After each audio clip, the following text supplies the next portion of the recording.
Eddie is here.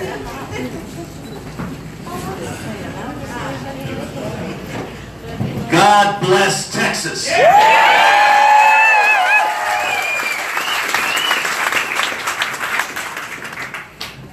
So isn't it a shame my dad doesn't have any fire in the belly? One of these days he's going to come out of his shell and tell us what he really thinks. And let me take a minute. Is Tim here? Yes, Tim's right here. Let me take a minute to say thank God for an extraordinary American hero like Tim Lee.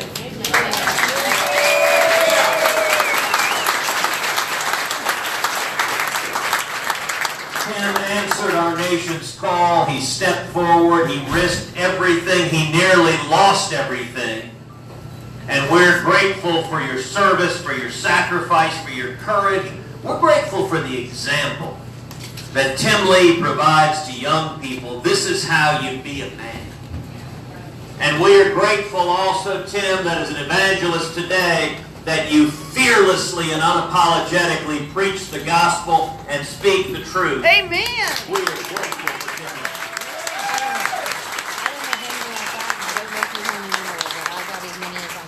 Thank you all for being here. It is great to be here. It's great to have you. We are living in extraordinary times.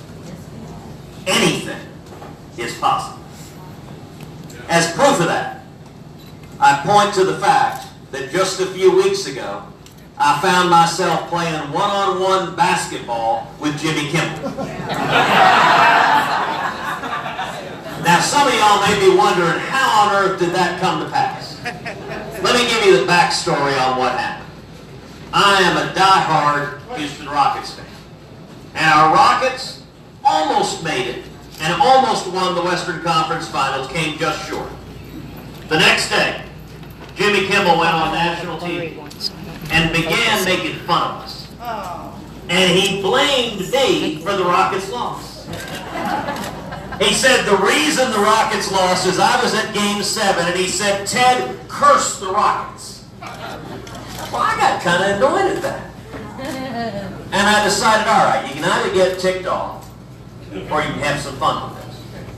So I pulled out my phone, I sent a tweet. I said, all right, big guy, you talk a good game. Let's settle this man-to-man. One-on-one hoops. The loser pays $5,000 to the charity of the winner's choice. Well, next thing you know, Jimmy ends up accepting. He gets on a plane, he flies to Houston. We play at TSU, Texas Southern University. Over 6,000 people came out to watch the game. As I said that day, never before have so many gathered to watch so little talent in basketball. The whole week before the game, every night, Jimmy went on television to talk smack, to guarantee victory. He said it was impossible, physically impossible, that he could lose. Well, it came game day, and I gotta be honest, it was ugly. There were probably 1,000 fouls that day. ESPN broadcast that evening, they said, if Dr. Naismith had seen what happened here today, he'd have invented a different sport. But at the end of the day, the final score was Cruz 11, Kimmel 9.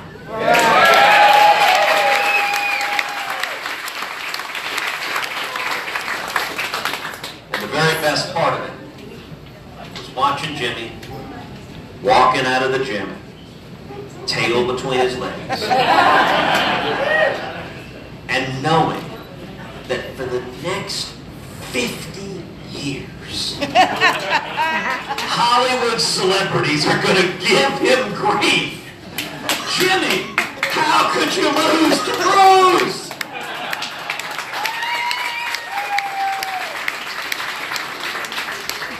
And even better than that, the two of us together raised over $80,000 for two wonderful Texas charities.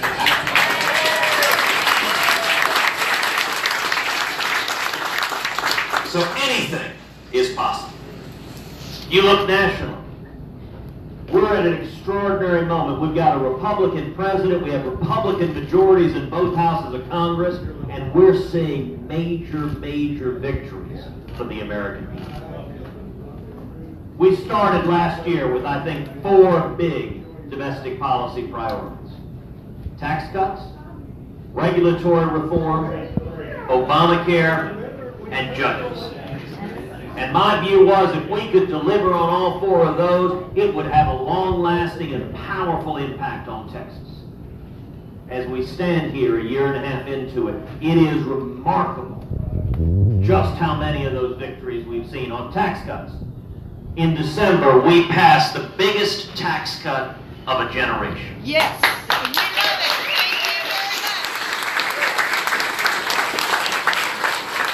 Cutting taxes on small businesses, cutting taxes on job creators, on families. We've doubled the child tax credit from $1,000 per child per year to $2,000 per child per year, which is real money in the pockets of hardworking Texas families.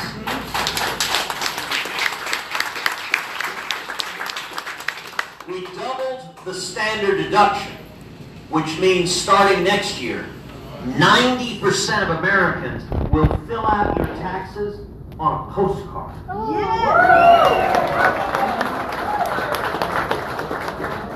Now, personally, I think that should be 100%. And we should pass a simple flat tax and abolish the IRS.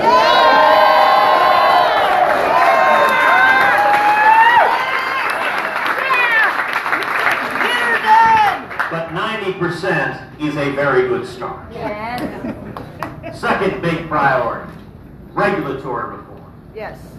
Virtually every single cabinet secretary, virtually every single cabinet agency has been pulling back, has been repealing job-killing regulations. Regulations under Obama that hammered the state of Texas, that hammered oil and gas, that hammered farmers and ranchers and ag.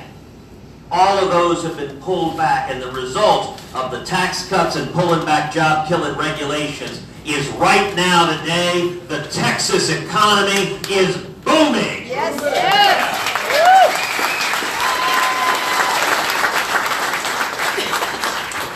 Today, oil production in the state of Texas is up 33% from 2016. Yay. Nationally, unemployment is the lowest it's been in decades.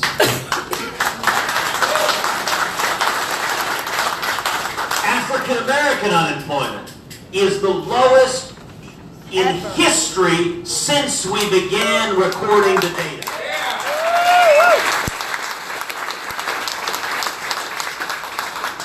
Hispanic unemployment is the lowest in history since we began recording the data.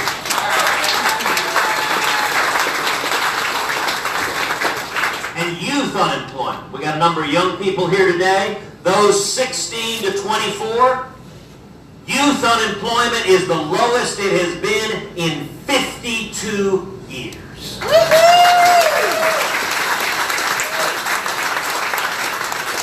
It's real simple. When you cut taxes, when you simplify the tax code, when you pull back job-killing regulations, small businesses flourish, and the Texas economy does great. Third big priority, Obamacare. Clearly the biggest unfinished commitment of the Republican majorities. But even that, it's worth noting, we did manage to come together and repeal the Obamacare individual mandate.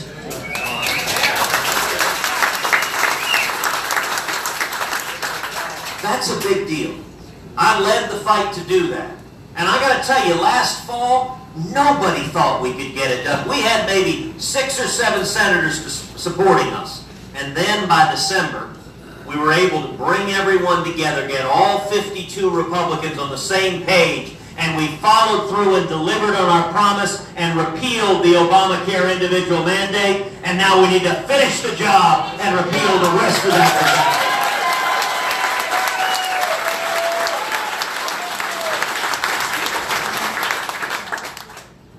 And finally,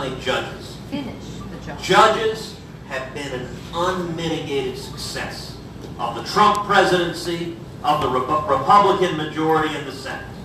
We have Justice Neil Gorsuch, and we're fixing to have Justice Brett Kavanaugh.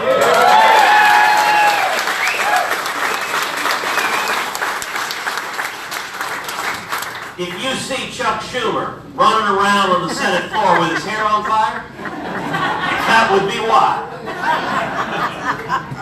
But not only that, we have confirmed principled constitutionalists up and down the federal court. You know, last year, the Senate confirmed more federal court of appeals judges than any time in history in the first year of a president's term.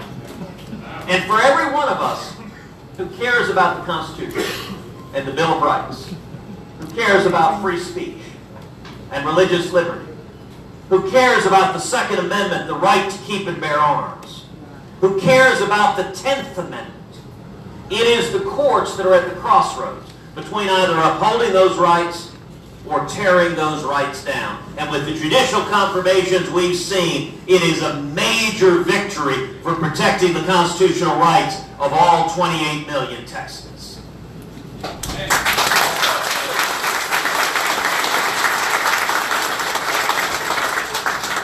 We are today 70 days out from the election. And we got a fight on our hands. I haven't sent you an email yet. Yeah. That can be fixed. The hard left, they're angry. Yep. They're energized. Yep. Many are filled with hatred for the president. And I got to tell you, that's dangerous. Yes. It's resulting in tens of millions of dollars flooding into the state of Texas from liberals all over the country. Yep. And not only that, it will result, we know, in record-shattering Democratic turnout in November. Yeah. Now here's the good news.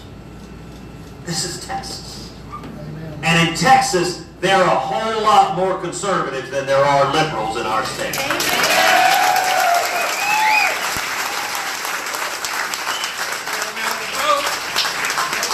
So our job is simple. Politically speaking, this election comes down to one word: turnout. Turnout, turnout, turnout. I don't think there's a big danger that a bunch of Texas conservatives suddenly wake up and vote Democrat. But there is a danger that too many of us stay home. Our biggest danger is exactly that: complacency, that people are happy, the economy's going well, you're focused on your job, you're focused on your kids, you're focused on going to the latest ball game, and that the energy and passion on the extreme left, that's how we lose Texas. But what is it we believe in Texas? We believe in simple, common sense principles and values. We believe in low taxes, low regulations, lots and lots of jobs, wages going up, opportunity going up. We believe in securing the border and defending this nation. Build the wall!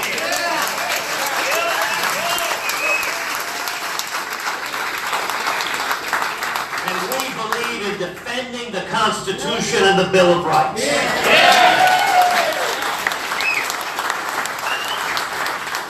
And if all of us stand together, if we defend those common sense Texas values, then together we will keep Texas free.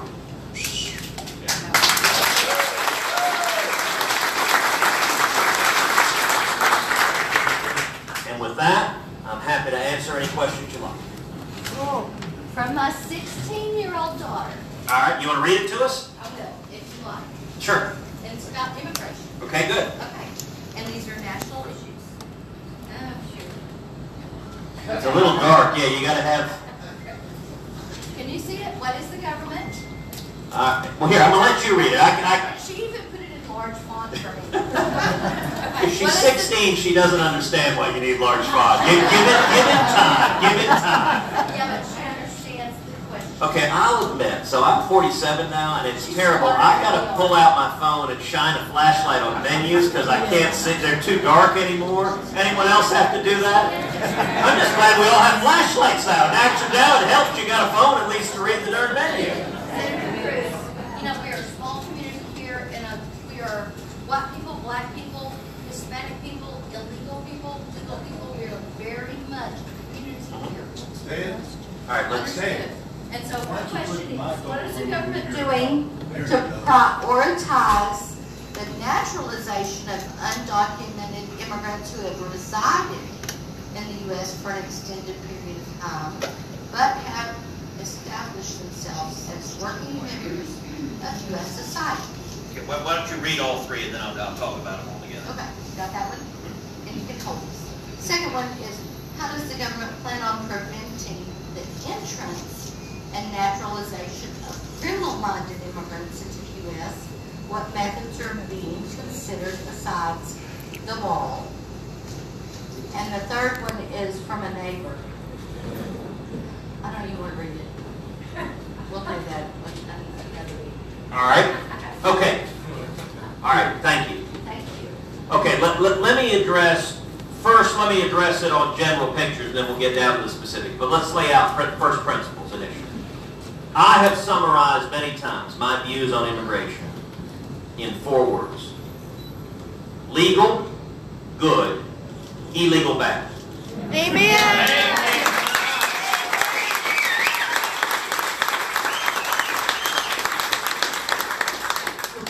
The vast majority of Texans agree with. You know, I remember some years ago, Sonny Bono, when he was a congressman, someone asked him, said, "What's your view on illegal immigration?" And he said, "Well, it's illegal, isn't it?" When it comes to illegal immigration, I think we need to do everything humanly possible to secure the border and stop.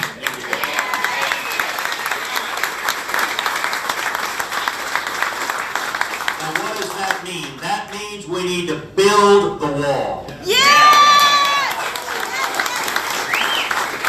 But that's not it. The wall is not the only thing we need. We also need technology. We need infrared. We need fixed wing and rotary wing aircraft to monitor and detect illegal crossings. And most importantly, we need boots on the ground. We need to triple the U.S. Border Patrol.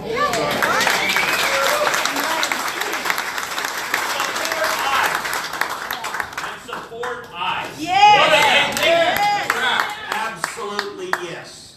And I'll tell you, Texans, we are proud to stand with Border Patrol, to stand with ICE, to stand with law enforcement, to stand with the brave men and women who risk their lives to keep this country safe.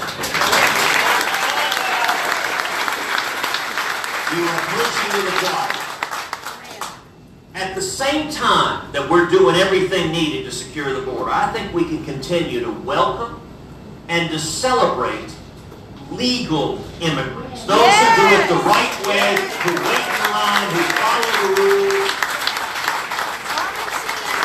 You know, Ronald Reagan referred to legal immigrants as Americans by choice. And all of us, what ties us together, every one of us, we are the children of those who risk everything for freedom. That's what it means to be an American. We are a nation of immigrants. We can celebrate that. My dad, when he came to America, it was 1957. He was a teenager fleeing Cuba. But he came here the right way. He came here seeking freedom. And we can do both. I think that's where the vast majority of Texans are. The problem is, in D.C., national politics is so polarized, it's so nasty, it's so much, the rhetoric is so overheated.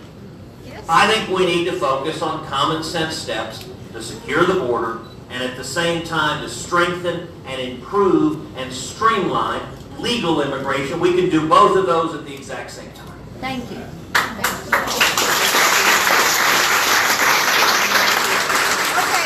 Two things. First of all, I think we've established the wall thing. So you get it. We really want a wall. And we're good with all the extra stuff too, but the wall is very important to all of us. It's common sense.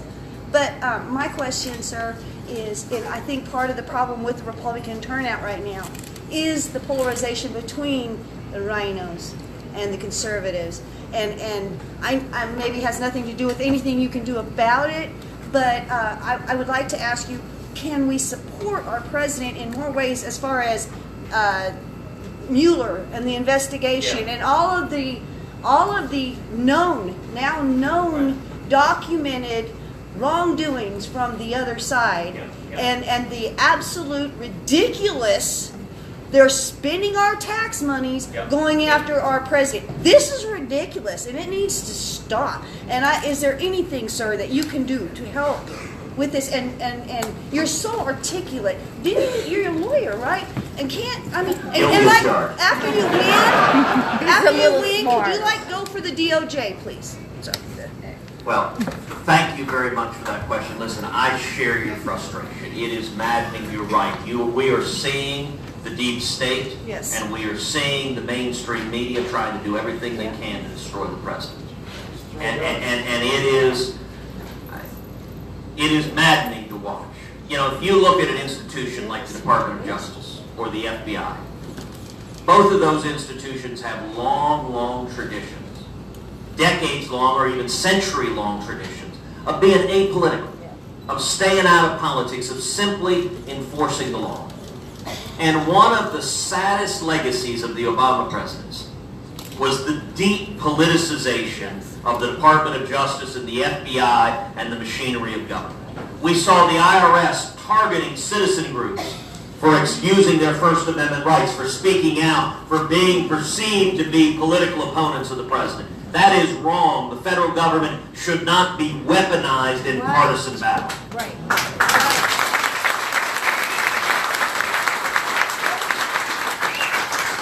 And you know, as for me, I don't want to see a Republican Department of Justice. I don't want to see a Republican FBI. I want a Department of Justice and an FBI that follows the law, that is faithful to the Constitution, regardless of what party you happen to be.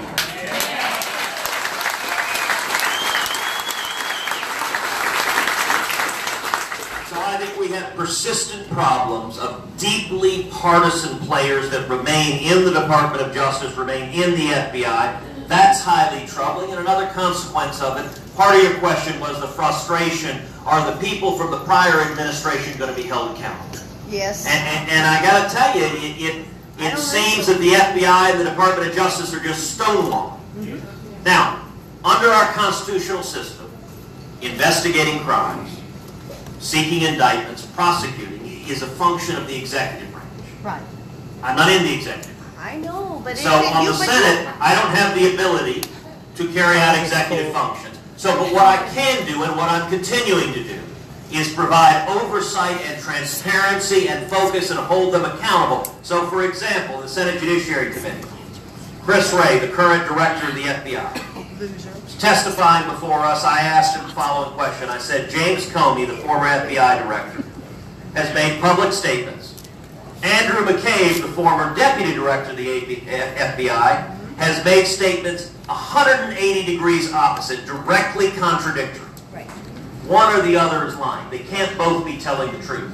And I said, Director Wray, you have in your possession, the FBI has in its possessions, the emails and evidence. You know who's telling the truth, and you know who's lying. Make them public to us. The Congress and the American people have a right to know who's lying and who's not.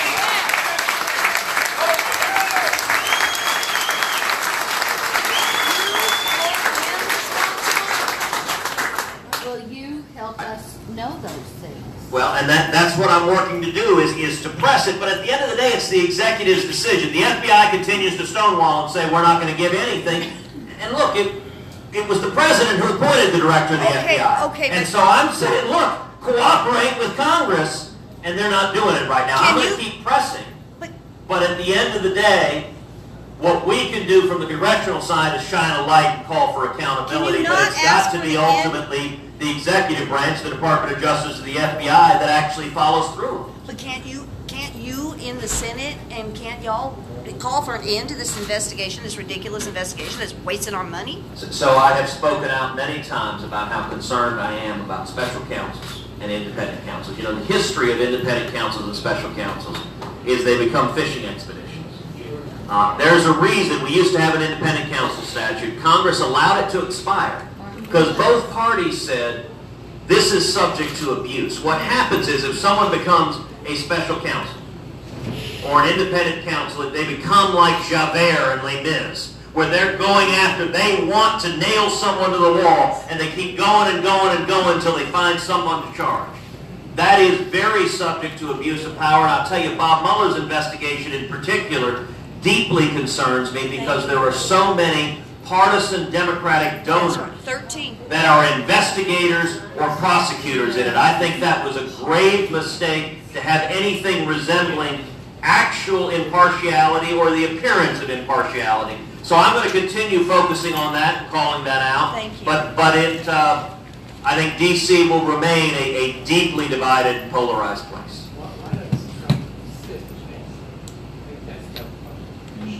The question was, why doesn't Trump insist that they make that stuff public? I have no idea. I have no idea. He has the authority to do that. I can't answer that question. You ask him to do it. Senator Cruz, Yes. the trade wars seem to be going pretty well. China's currency is deflating pretty significantly. Can you share with us truth rather than fake media that we get? So, These you know, are like- trade is an issue that is volatile right now. So, across Texas, when I listen to leaders of the Texas business community, the number one concern Texas business leaders raise is trade. So, business owners in Texas are excited about the tax cuts. They're enthusiastic. They're investing new capital. They're creating new jobs. They're excited about job-killing regulations being pulled back.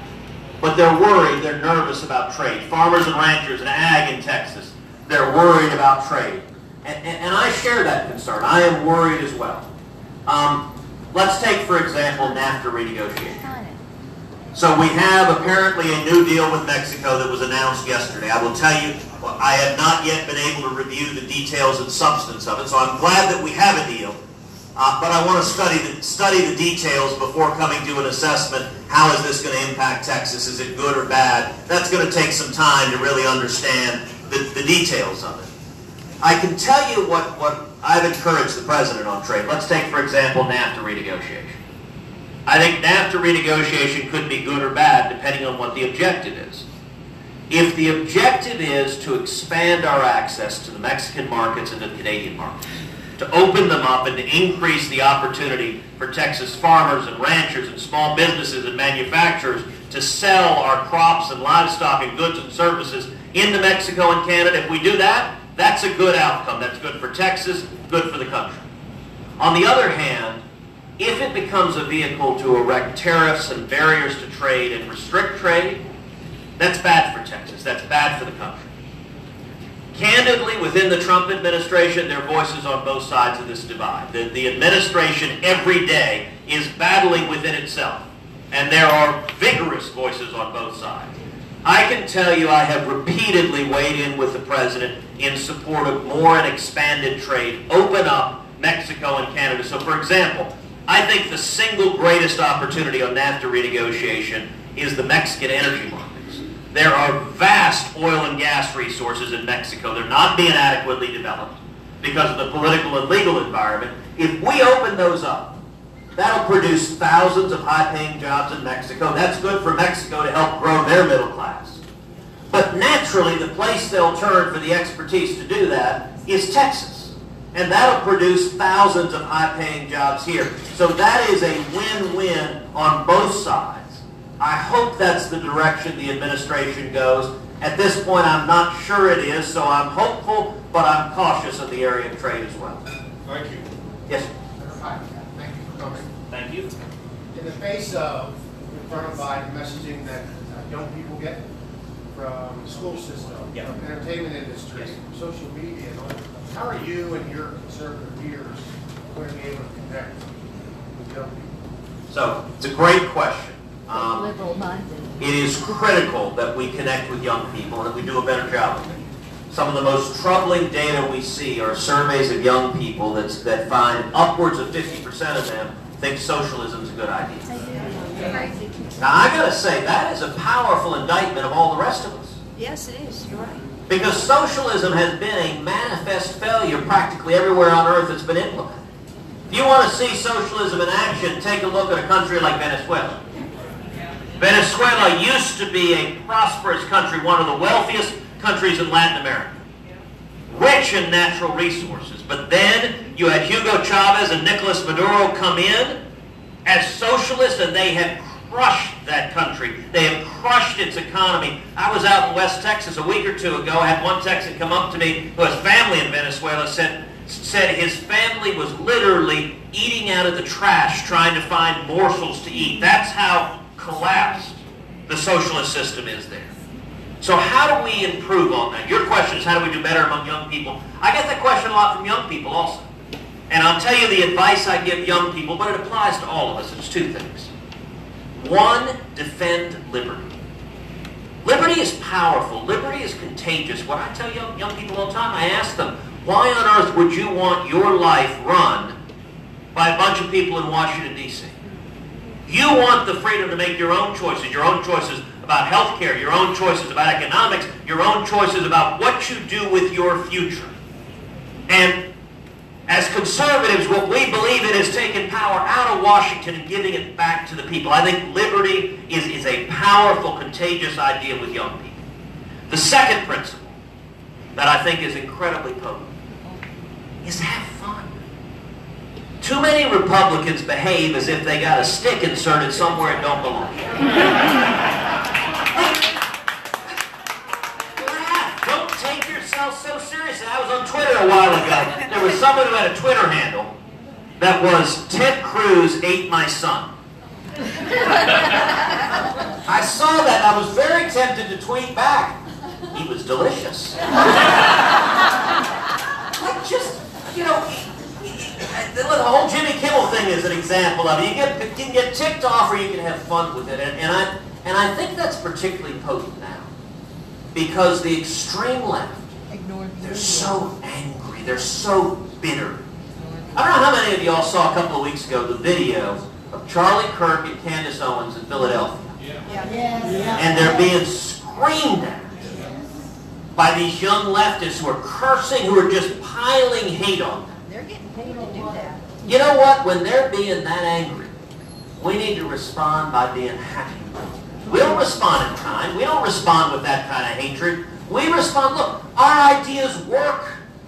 You're talking to young people. I had a young person earlier today who stood up and said he was in the middle of the road. He wasn't sure who to vote for. Why should he vote Republican? Why should he vote for me? I said, well, we just talked a minute ago about how youth unemployment is the lowest it's ever been in 52 years. You're coming out of school. What you want is you want a job. Ideally, you'd like 2, 3, 4 jobs, the ability to choose between them. You want a career. You want to begin building towards your profession. You want to be able to provide for your family. Low taxes and low regulation work. High taxes and high regulation, which are a step towards socialism, they don't work. And I think that's a message that is powerful with young people. Yes, Do you like your opponent in a dress? What did you say? so I will say this. Mr. Vito. Her question was, do I like my opponent in a dress? I think it's kind of cute. Well, I will say it is a wardrobe choice I myself have not made.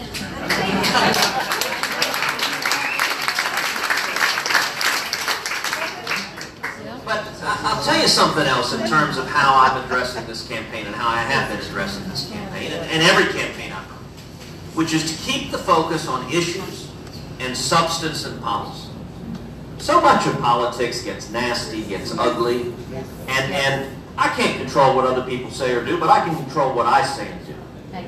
And so, what I've talked to you here today about was tax cuts, reg reform, Obamacare, judges. Those are all real policies. We talked about immigration. Immigration is substance. Now, I will say there's sharp differences between me and my opponent. And those are important to understand, but that's where I want to keep this debate. He can wear whatever he wants.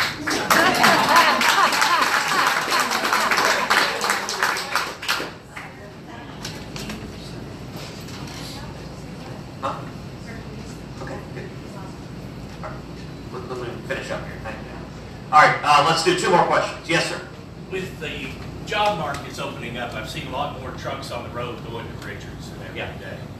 what can we do, or what are you doing to help us with trade schools, bringing back what was around when I was a kid, where people wouldn't have to go to school and get a useless degree and then spend the rest of their life paying it off working at Whataburger. I mean, we need trade schools and we need professions that support family. Look, I think you're exactly right. If you look at much of the history of the United States, it has been trades, it has been profession, it has been blue-collar jobs that have provided really the backbone of the American middle class. And for decades, there have been good jobs that you could get in manufacturing and trades that could provide for your family, that could educate your kids, that could pay your mortgage. Those have been getting harder and harder to come by. And it's one of the real victories. If you look in the last year and a half, we've had an additional 400,000 manufacturing jobs created in the United States just in the last year and a half. That's 500,000 in a whole So we won't have any United States. skilled workers. Yes. We've had millions in the whole country. I'm just talking manufacturing because remember, the talking points from the Obama White House is manufacturing jobs are done, they're all going away. That's not true. Now, we've had millions of jobs across the country, but manufacturing, we've had an additional 400,000. That's powerful. I agree with you that there are all sorts of people. I think it's great for people to get a college education if that's the right path for them, and we ought to be expanding the options for people to do that. But I think there are also honorable paths that don't involve that, and we should be, when it comes to education, my philosophy is twofold. Number one, Washington shouldn't be dictating it, that education needs to be a state function.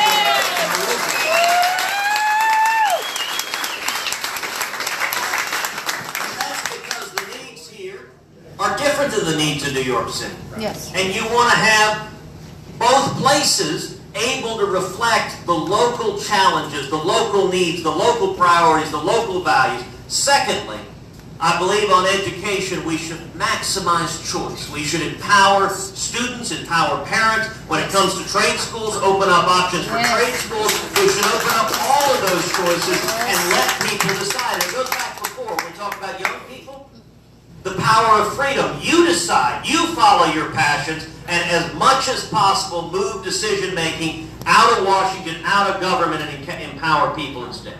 All right, let's do last question. Yes, sir. Why are we still funding sanctuary cities? Yeah, that's a great question. A very, very good question. We shouldn't be. Sanctuary cities are wrong. And I will say one of the things, we were talking before about the Department of Justice, and I'm frustrated at a lot of things they're not doing, but one of the things Jeff Sessions has done that has been good as Attorney General is going after sanctuary cities and cutting off federal funds. And sanctuary cities, you have local, typically elected Democratic politicians that are defying federal immigration law and that are willfully releasing violent criminal illegal aliens. They should go to jail for doing that. That doesn't make any sense. It's wrong. It endangers us. Listen, in the Senate, I'm the author of Kate's Law. Yes. Kate's Law, as you know, common sense legislation. It's named for Kate Steiner. Beautiful young woman in California, 28 years old. She was out on a pier in Northern California with her dad when she was shot and killed by an illegal immigrant who was a violent criminal. He'd been in and out of jail over and over and over again. He had multiple felony convictions. He'd been deported over and over and over again. And yet they kept letting him go. The revolving door, they just kept letting him go over and over again. Kate's Law provides that aggravated felons who repeatedly enter the country illegally face a mandatory minimum prison sentence. If Kate's Law had been on the books, Kate Steiner would still be alive, because her murderer would have been in federal prison instead of on that pier that night taking her life. How did that not pass? Well, how did that not pass is a great question. Look, Kate's Law is common sense legislation. 80% of Texans agree with it. Yes. And that's true of Republicans. By the way, that's true of independents. It's true of Democratic voters in Texas support Kate's Law. Yes. The reason it doesn't pass is because the congressional Democrats are so extreme that they're filibustering. And they've made, sadly, a political choice that they believe illegal immigration benefits them politically.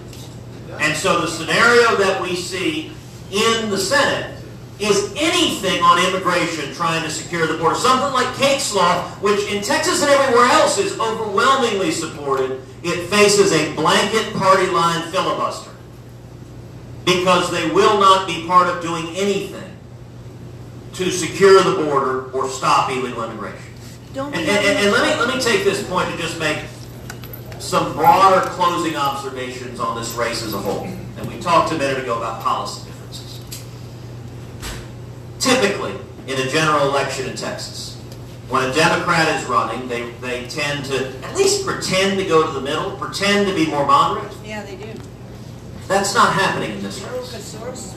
My opponent, Congressman Beto O'Rourke, is running hard left, like Bernie Sanders. Let me give you some specifics to back that up. On taxes, he voted against the tax cut, and he's promising to raise your taxes. On regulations, he wants to bring back the Obama regulations that hammered Texas, that hammered oil and gas, that hammered farmers and ranchers and ag. On health care, he supports Obamacare and expanding it to full-on socialized medicine, putting the federal government in charge of your health care and your doctor. And he wants open borders. On the Second Amendment, he has tweeted out how proud he is that he has an F rating from the NRA. Not D minus, not a D, an F. And mind you, he's campaigning on this as a major reason to vote for him. I got to tell you, I retweeted him.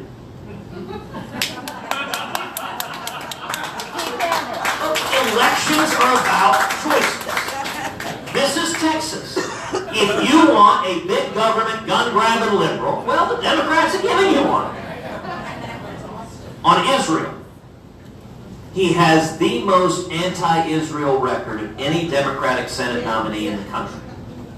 In 2014, when Hamas was raining rockets down on Israel, Congressman O'Rourke was one of eight members of the House to vote against funding Israel's Iron Dome missile defense system. Virtually every Republican voted yes. Virtually every Democrat voted yes. Nancy Pelosi voted yes. Wow. Maxine Waters voted yes. But Beto O'Rourke was a no. He wouldn't stand with Israel on that. Well, just run on that and you'll win. I promise you we are. Just this week, I've had a dispute with Congressman O'Rourke over protesting the national anthem. He was doing an event with his supporters, and he was asked by one individual there, who's a veteran, who stood up and said, "What do you think about NFL players who refuse to stand for the national anthem, who drop to one knee and protest the national anthem? Do you find it disrespectful to veterans, to the men and women of the armed forces, to our law enforcement?" And Beto O'Rourke responded, "No, I don't find it disrespectful." And he went on to say, in fact, he couldn't think of anything more American than taking a knee and protesting the national anthem. How is it that the margin is so close? Now, I gotta tell you, I can think of something more American. How about something like Tim Lee standing up and fighting for this country?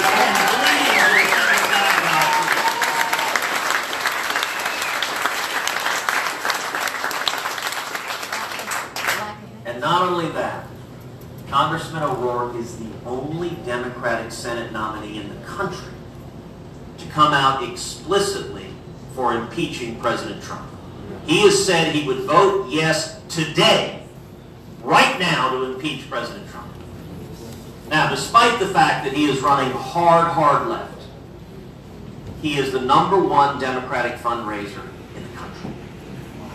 And he is substantially outraising our campaign. Because Trump. Last quarter, our campaign raised $4.6 million. That's the most of any Republican senator. We're working hard. Same quarter, we raised $4.6 million. His campaign raised $10.4 million. More than double, nearly triple. That's dangerous. You asked about it being close right now. One of the reasons is They are outspending us dramatically. You've seen yard signs everywhere? Yes. They're putting money behind that. Yep. They're on TV, and because they're raising 2 and 3 times as much money, they're spending it. We have a practice which we've always followed. I followed it in 2012 when I ran.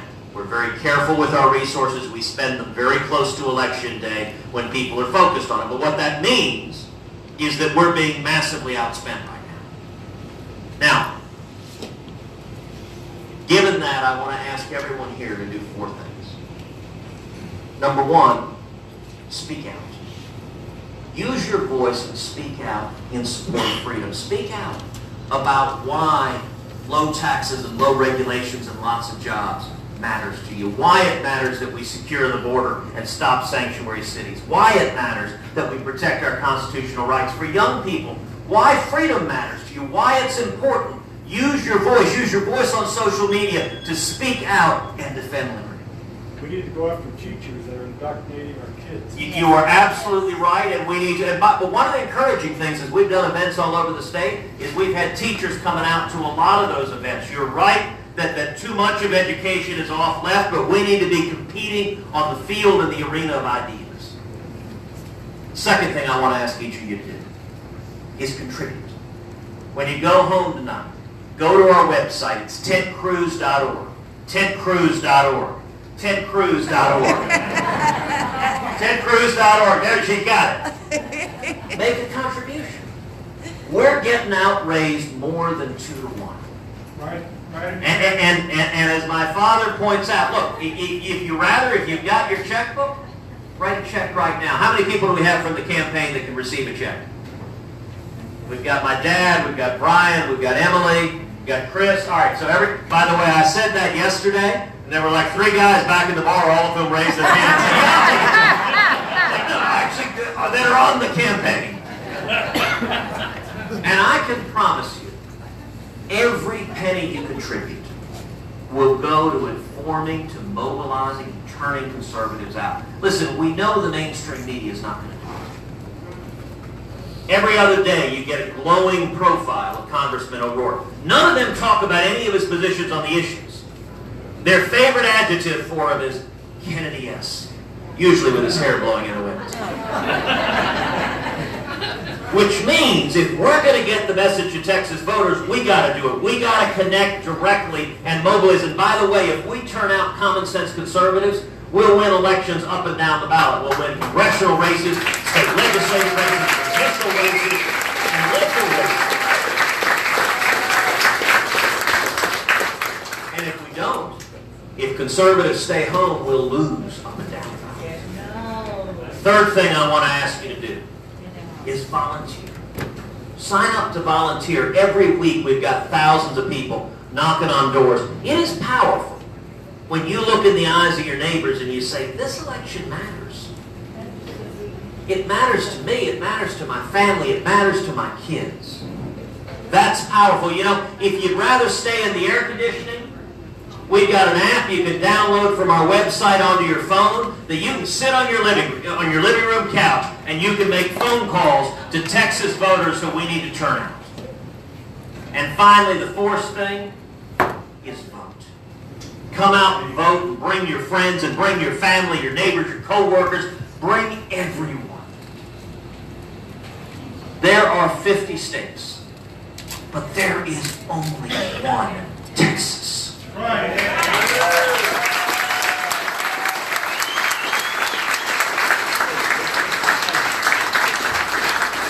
And freedom is not going to defend itself. We're going to win this race. Yeah. But we're going to win because all of us standing together, if we defend the common sense values that are shared among Texans. If we defend what we believe, our freedom. Look, jobs are going great. The economy's going great. Who on earth would want to muck that up?